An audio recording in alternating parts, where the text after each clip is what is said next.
নিতে পারছি না, কারণ আমরা এই দেশীয় প্রজাতির মাছ ওইভাবে খাইতে পারছি না। আমরা তো ছোটবেলায় কি করেছে, মাঠে কাজ করছে।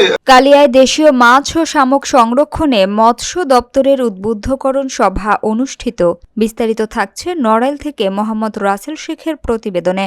নড়াইলের কালিয়া উপজেলার কলাবাড়িয়া ইউনিয়ন পরিষদ মাঠে দেশীয় প্রজাতির মাছ ও শামুক সংরক্ষণ এবং উন্নয়নের লক্ষ্যে এক বিশেষ উদ্বুদ্ধকরণ সভা অনুষ্ঠিত হয়েছে।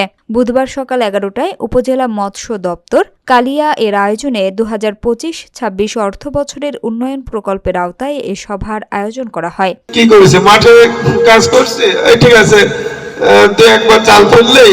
সভায় প্রধান অতিথি হিসেবে উপস্থিত ছিলেন নড়াইল জেলার মৎস্য কর্মকর্তা জনাব মোহাম্মদ মাহবুবুর রহমান। তিনি তার বক্তব্যে বলেন, প্রাকৃতিক ভারসাম্য রক্ষা এবং আমিষের চাহিদা পূরণে দেশীয় প্রজাতির মাছ ও শামুকের ভূমিকা অপরিসীম। নির্বিচারে পোনা মাছ নিধন বন্ধ এবং অভয়াশ্রম সংরক্ষণের মাধ্যমে আমাদের জলাশয়গুলোকে পুনরায় মাছ সমৃদ্ধ করা সম্ভব। আমাদের কালিয়ার সম্মানিত উপজেলা মৎস্য কর্মকর্তা সহ আমাদের ইউনিয়ন পরিষদের সদস্যবৃন্দ সহ এলাকার যারা উপস্থিত আছেন, যাদের জন্য আজকের আয়োজন, সবাইকে স্বাগতম।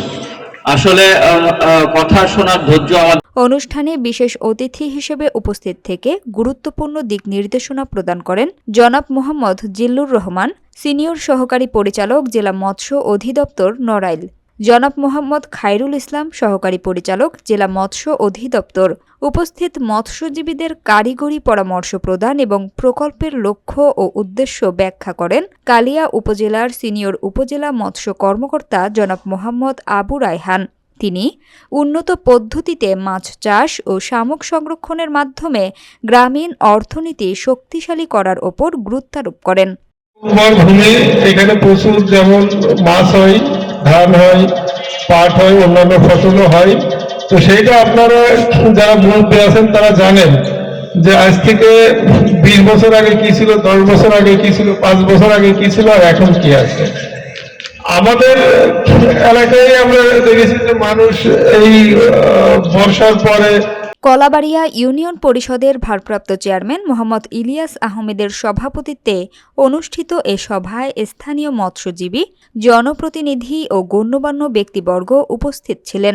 সভায় মুক্ত জলাশয়ে মাছের বংশবৃদ্ধি নিশ্চিত করতে অবৈধ জাল ব্যবহার বন্ধ এবং প্রজনন মৌসুমে মাছ ধরা থেকে বিরত থাকার আহ্বান জানানো হয়। সভা শেষে উপস্থিত মৎস্যজীবীরা সরকারের এই উদ্যোগকে স্বাগত জানিয়ে দেশীয় প্রজাতির মাছ ও শামুক সংরক্ষণে প্রশাসনের সঙ্গে একযোগে কাজ করার অঙ্গীকার ব্যক্ত করেন। সুন্দরভাবে বাস্তবায়ন করি যে আসলে আগে আমরা গ্রামে যখন দেখছি মাঠে চাষ করতে গেলে বা কৃষকের পাও কাটি থাকো শামুক, এখন তো তার দেখি না, খুব বিলুপ্ত হচ্ছে।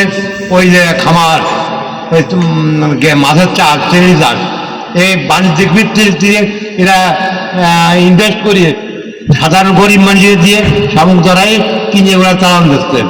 এই কারণে এইটাই হচ্ছে মূল সমস্যা।